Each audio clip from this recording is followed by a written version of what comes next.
Hello दोस्तों। तो आज के इस वीडियो में हम देखते हैं एक्सरसाइज 3.2 जिसका फर्स्ट और सेकंड क्वेश्चन सॉल्व करेंगे। तो पहला क्वेश्चन में हमसे क्या पूछा है देख लेते हैं। चलिए क्वेश्चन को।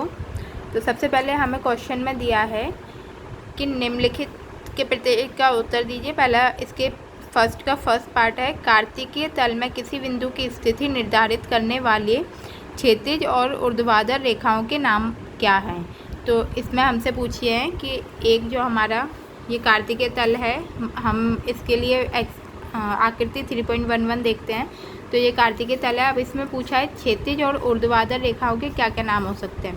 तो क्षैतिज रेखा हमारा एक्स एक्सिस और ऊर्ध्वाधर रेखा को हम वाई एक्सिस के नाम से भी जानते हैं। तो बस इसका आंसर इस तरीके से लिख देंगे,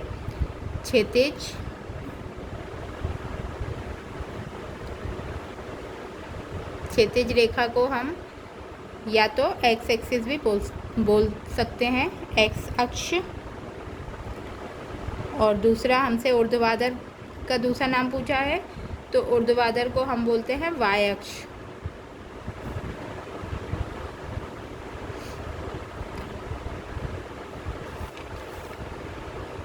ऊर्ध्वाधर रेखा को या फिर वाई अक्ष भी बोल सकते हैं इसको। ठीक है। अब इसका सेकंड पार्ट देखते हैं। इसके सेकंड भाग में पूछा है, इन दो रेखाओं से बने तल के प्रत्येक भाग के नाम बताइए। तो ये जो हमारी आकृति थी, इसमें ये एक्स अक्ष और वाई अक्ष से बनी हुई आकृति में क्या क्या इनके भाग हो रहे हैं। तो ये 4 भाग होते हैं। तो इसको बोलते हैं प्रथम चतुर्थांश, द्वितीय चतुर्थांश, तृतीय चतुर्थांश और चतुर्थ चतुर्थांश। तो ये इसके 4 भाग बनते हैं। तो इनके हम नाम लिख देते हैं, बस वही नाम पूछे गए हैं। तो पहले के लिए प्रथम चतुर्थांश,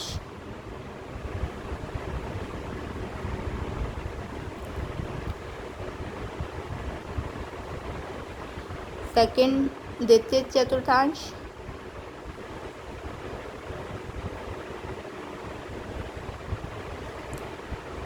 तृतीय चतुर्थांश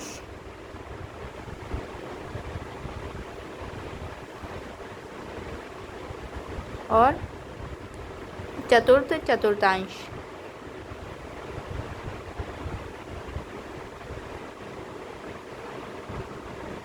तो ये इसके 4 चतुर्थांश बनते हैं। अब थर्ड पार्ट में क्या पूछा है वो और देखते हैं। तो इसमें पूछा है, उस बिंदु को नाम बताइए जहाँ पर ये दोनों रेखाएं प्रतिच्छेदित होती हैं। तो ये दोनों रेखाएं कहाँ पर मिल रही हैं, जो शून्य है वहाँ पर हमारी दोनों रेखाएं काट रही हैं। तो इसको हम बोलते हैं मूल बिंदु। तो ये दोनों रेखाएं कहाँ पर मिलती हैं, मूल बिंदु पर।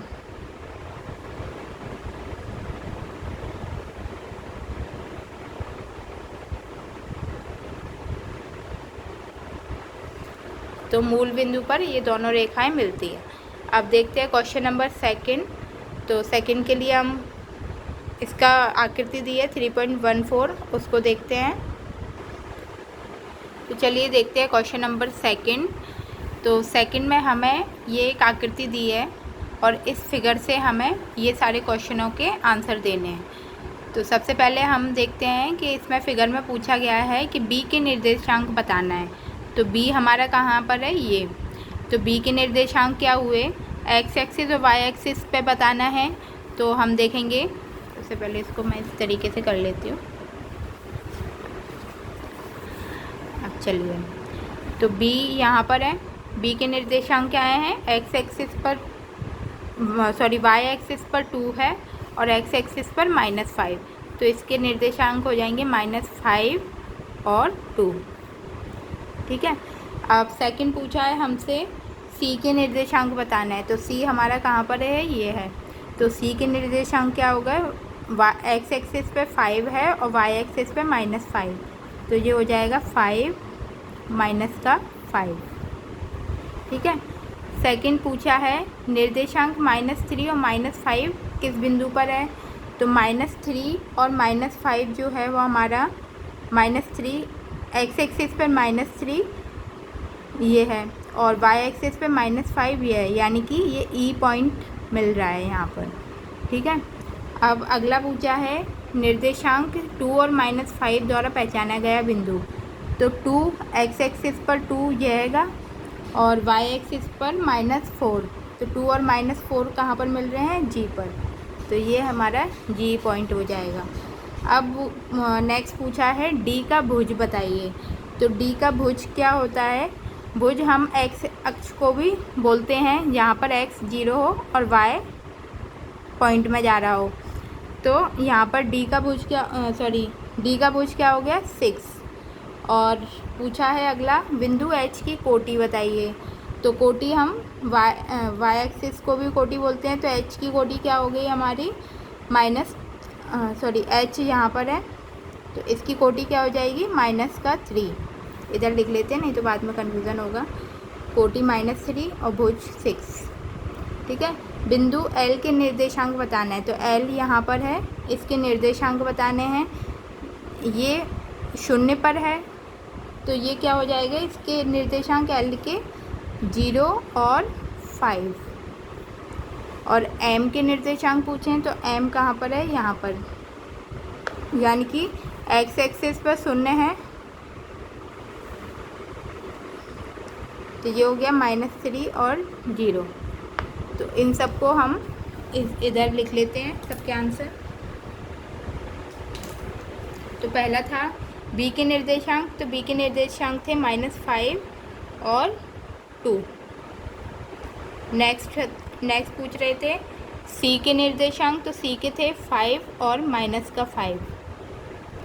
अगला थर्ड पॉइंट था -3 और -5 किस बिंदु पर था? तो वो था E पर।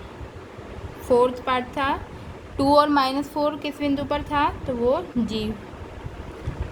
फिफ्थ में पूछ रहे थे D का भुज पूछा था। तो भुज हम x एक्सिस को भी बोलते हैं, तो 6 हो गया।